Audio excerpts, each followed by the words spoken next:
Hello everyone, class 10th गणित विषय का मॉडल क्वेश्चन पेपर है। इसके आंसर आपको बताएंगे। देखिए प्रश्न नंबर 1 में है सही विकल्प चुनिएगा। संख्याओं 4 और 9 का महत्तम समावर्तक यानी HCF आपको बताना है। तो देखिए 4 का पहले गुणनखंड करेंगे तो 2 गुणे 2 होगा और 9 का गुणनखंड करेंगे तो 3 गुणे 3 होगा। दोनों में कुछ भी उभयनिष्ठ नहीं दिखता जब, तो उसका HCF क्या हो जाता है 1। तो इसका सही आंसर ए नंबर है 1। दूसरा देखिए, यदि किसी द्विघात बहुपद ax² + bx + c के शून्यक दिए हैं अल्फा और बीटा, तो अल्फा प्लस बीटा यानी आपका शून्यकों का योगफल क्या होता है, तो इसका सी सही आंसर हो जाएगा -b/a। शून्यकों का योगफल होता है। तीसरा देखिए, रैखिक समीकरण a1x + b1y + c1 = 0 तथा a2x + b2y + c2 = 0 के कोई हल नहीं होने की शर्त क्या है। तो यहाँ पे देखिए बी नंबर इसका सही आंसर है। a1/a2 = b1/b2 और बराबर नहीं होना चाहिए c1/c2 का। तो ये कोई हल नहीं होने का शर्त है। जो ए नंबर है अद्वितीय हल की शर्त है और जो सी नंबर दिख रहा है ये अनेक हल होने की शर्त है। तो इसमें कोई हल नहीं होने की शर्त बी नंबर इसका सही आंसर हो जाएगा। फोर्थ देखिए, AP दी है यानी आपकी एक समांतर श्रेणी है 4 2 0 -2। इसमें सारबंतर यानी आपको डी का मान बताना है। सारबंतर कैसे निकालते हैं, A2 - A1 से। तो 2 - 4 करेंगे तो आपका -2 आ जाएगा। इसका बी नंबर सही आंसर हो जाएगा। इसके आगे देखेंगे, पाँचवा है, किसी त्रिभुज ABC में DE समांतर BC है और AD बराबर x दिया है और DB बराबर x - 2 और AE का मान दिया है x + 2 और EC का मान x - 1। तो x का मान बताना है। इसका सही आंसर बी नंबर हो जाएगा 4। आपको समझा देते हैं ये कैसे आया है। तो सबसे पहले देखिए एक त्रिभुज बना लेना है आपको। ABC ये त्रिभुज हो गया आपका और यहाँ पे एक जो समांतर रेखा खींच देनी है BC के। यहाँ पे D हो जाएगा बिंदु और यहाँ पे E हो जाएगा। देखिए क्या क्या दिया है, AD दिया है x, इसका मान आपका x दिया हुआ है और DB दिया है x - 2, यहाँ पे DB x - 2 दिया हुआ है। AE का मान x + 2 दिया है और यहाँ पे जो EC का मान है वो x - 1 दिया है। तो आपको पता है कि जो थेल्स प्रमेय कहती है कि ये समान अनुपात में विभक्त करती है, यानी AD/DB बराबर होगा AE/EC के। तो आपको x/x - 2 के बराबर लेना है, x + 2 और x - 1। तो देखिए x/ आपका हो जाएगा x - 2 और बराबर में लेना है आपको x + 2/x - 1। तिर्यक गुणा करेंगे, देखिए डायरेक्ट करते हैं हम। x का गुणा करेंगे x - 1 से ऐसे, तो आ जाएगा आपका x² - x और बराबर में देखिए यहाँ पे फार्मूला लग रहा है। जब इसका तिर्यक गुणा करेंगे a - b और a + b, तो a² - b² हो जाएगा। तो x² - 2² यानी 4 आ जाएगा यहाँ पे। अब देखिए ये दोनों कट रहा है, दोनों तरफ जब पक्षांतरण करेंगे तो एक माइनस प्लस होके कट जाएगा और माइनस भी आपका कट रहा, तो x का मान यहाँ पे 4 आ जाएगा। इसको अच्छे से समझ लीजिए। इसके आगे देखिए आपको छठवां दिख रहा है, बिंदुओं A x1 y1 और B का x2 y2 मिलाने वाली जो रेखा के मध्य बिंदु के निर्देशांक है वो क्या होते हैं। तो इसका ए नंबर सही आंसर है। याद कर लीजिए x1 + x2/2 और y1 + y2/2। तो इस सही विकल्प के आंसर हो गए। इसके आगे देखेंगे दूसरे प्रश्न में क्या है, रिक्त स्थान भरिए। पहला है भाज्य बराबर, यहाँ पे खाली स्थान भरना है। तो यहाँ पे आ जाएगा भाजक, आपका भाजक गुणे भागफल प्लस शेषफल होता है, तो यहाँ पे भाजक भरना आपको। दूसरा है घात 2 के किसी बहुपद के अधिकतम कितने शून्यक हो सकते हैं। तो 2 घात के बहुपद है तो 2 ही शून्यक हो सकते हैं अधिकतम, तो यहाँ पे 2 हो जाएगा।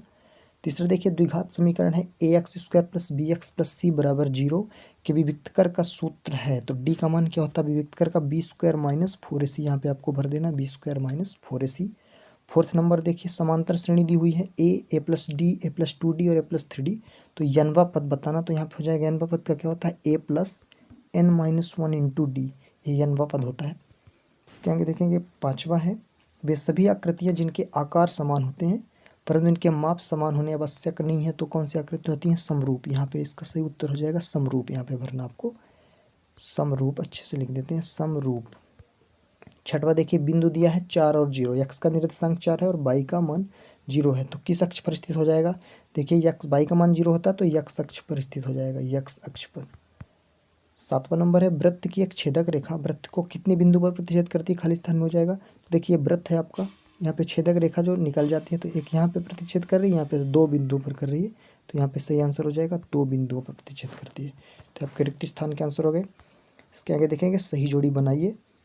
यहाँ पे देखिए एक त्रिकोणमिति से आए हैं, cos² थीटा -1, इसका हो जाएगा cot² थीटा। सब संख्या जो 3 कहती है 1 + cot² = cos²। तो एक का पक्षांतरण हुआ तो cot² का मान हो जाएगा cos² थीटा -1। सेक थीटा को क्या लिख सकते हैं, 1/cos थीटा का ही मान है वो, 1 - cos² थीटा तो साइन स्क्वायर थीटा होता है, ध्यान दीजिए यहाँ पे डी नंबर पे आ जाएगा इसका।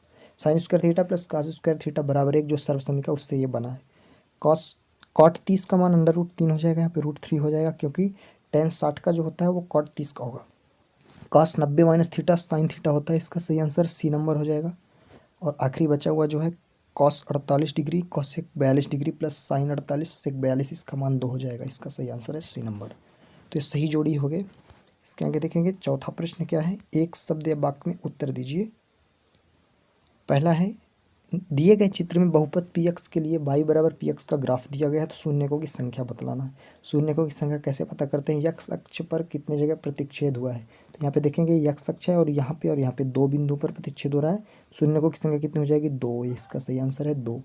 दूसरा देखिए दो चरों में रैखिक समीकरण का मानक रूप लिखना है। तो रैखिक समीकरण दो चर वाला होता है ax + by + c बराबर 0। ये रैखिक समीकरण जो दो चर का है उसका मानक रूप है। दो समीकरण a1x + b1y + c1 बराबर 0 और a2x + b2y + c2 बराबर 0 बना सकते हैं, लेकिन मानक रूप डायरेक्ट यही लिखना है ax + by + c बराबर 0।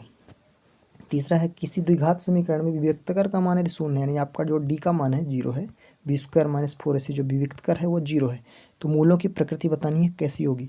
तो जब b² - 4ac क्या होता है 0 के बराबर होता है तो कैसी प्रकृति होती है, मूल वास्तविक और बराबर होते हैं। तो आपको लिखना है मूल कैसे होंगे, वास्तविक और बराबर।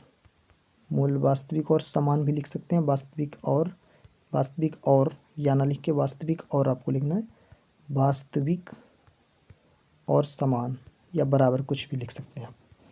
वृत्त की परिधि का सूत्र बताना है। वृत्त की परिधि का सूत्र होता है 2πr, वृत्त की परिधि है। पांचवा देखिए शंकु के आयतन का सूत्र। शंकु का आयतन होता है 1/3 πr²h, 1/3 πr²h, r त्रिज्या है और h ऊंचाई है। छठवां नंबर देखिए 3 3 4 5 5 का समांतर माध्य क्या होगा, समझिए। समांतर माध्य होता है समेसन ऑफ जो fx होता है कुल योग और बटे कुल संख्या जो होती है समेसन ऑफ f। तो यहाँ पे देखिए सीधे सिंपल है, 3 3 6 करेंगे, सबको ऐड करेंगे तो 3 + 3 + 4 + 5 + 5 3 3 6 4 10 5 15 5 20 हो रहा है आपका।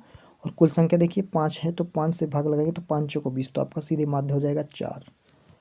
सातवां है किसी निश्चित घटना की प्रायिकता का मान क्या होता है। निश्चित घटना की प्रायिकता सदैव 1 होती है और असंभव घटना की 0 होती है, उसको भी आपको जान लेना है। निश्चित घटना की प्रायिकता का मान क्या होता है 1, आप ऐसे भी 1 लिख सकते हैं। तो ये आपका चौथा का आंसर हो गया। प्रश्न नंबर 5 में देखिएगा सत्य सत्य बताना है।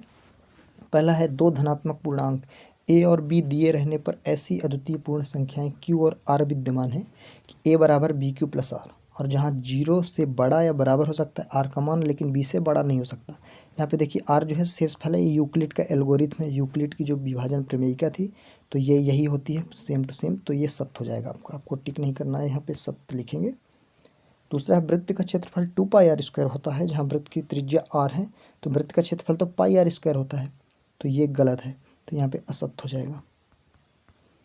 तीसरा देखिए गोले का जो संपूर्ण पृष्ठ है 2πr² होता है, तो ये असत्य हो जाएगा। गोले का जो पृष्ठ है ये अर्धगोले का वक्र पृष्ठ है, तो गोले का कुल पृष्ठ जो होता है 4πr² होता है और गोले की त्रिज्या r होती है, तो ये भी असत्य है।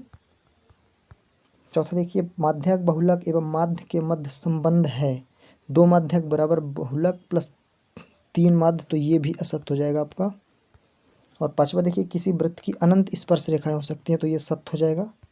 वृत्त पे कितनी भी आप स्पर्श रेखाएं खींच सकते हैं, लेकिन यदि किसी बिंदु से बोलता तो अधिकतम 2 और प्रतिच्छेद करने को बोलता तो एक ही जगह पे स्पर्श करती, प्रतिच्छेद नहीं करती स्पर्श रेखाएं। किसी वृत्त की अनंत स्पर्श रेखाएं हो सकती हैं, तो ये सत्य है।